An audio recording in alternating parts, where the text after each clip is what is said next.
to have spotted a distinctive woman lurking around the area, having parked a white van nearby.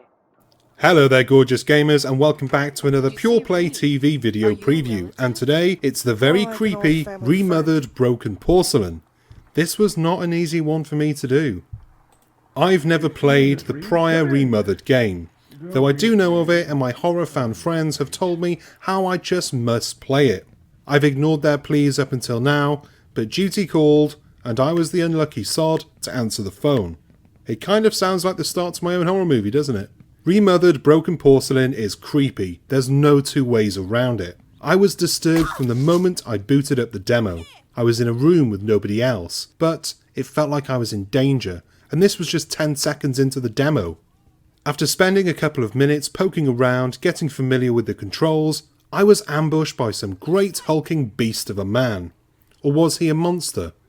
It doesn't matter, because he killed me very quickly. Is this it? Is this the demo? I thought to myself. No, I would not be that lucky. The pain was still to come. Before we carry on with this video preview, please do take a moment to hit the like and subscribe buttons down below. Cheers my dears! Remothered Broken Porcelain takes place in a dirty old hotel, the Ashman Inn, and it's run by a nonce who used to have his wicked way with his sister. His assistant, Andrea, is a seemingly nice lady until she sticks her scissors into Rosemary's head. Rosemary is the girl you play as. I didn't get too attached to her during my time with the demo because it's hard to care about somebody who dies over and over again, even if it was my fault. I think death is a big part of this game and that you're expected to experience it often. The only way to avoid having your brain picked by Andrea and her stabby scissors is to run and hide. Fighting her face on usually ended with me letting out a big sigh, and waiting for the checkpoint to reload. Stealth is the main ingredient in a stew of horror.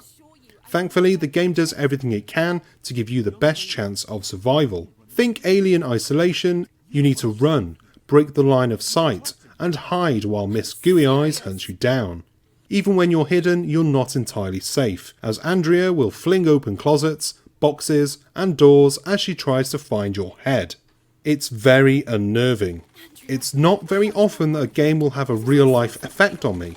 I'm normally able to play a game no matter its content matter and sleep soundly.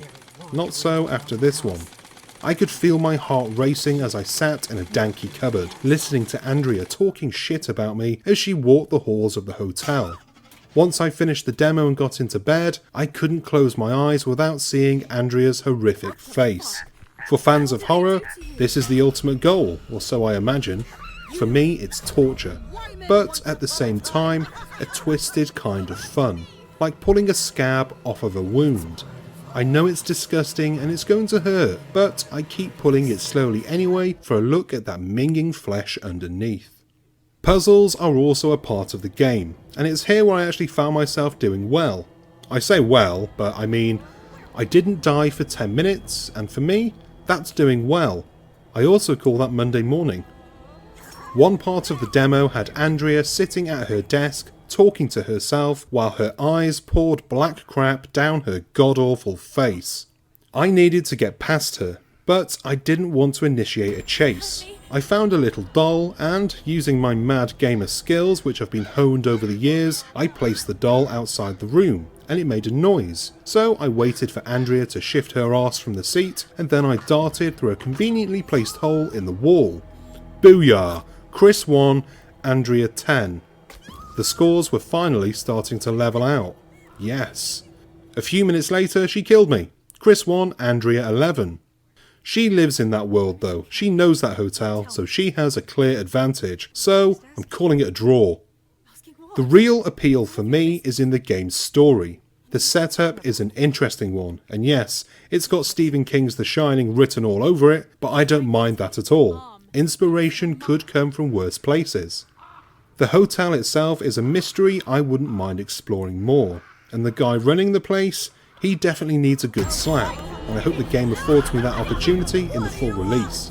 There is a recap for those who want or need it, but I think I'll go a step further and get my hands on the prior game, even if it is a lesser product than Broken Porcelain.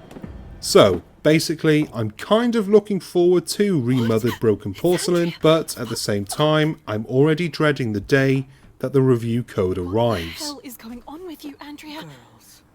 And that's the end of this preview. I hope you enjoyed it and found it useful. It really was a terrifying experience for me. I might look all manly, but I'm a big wimp.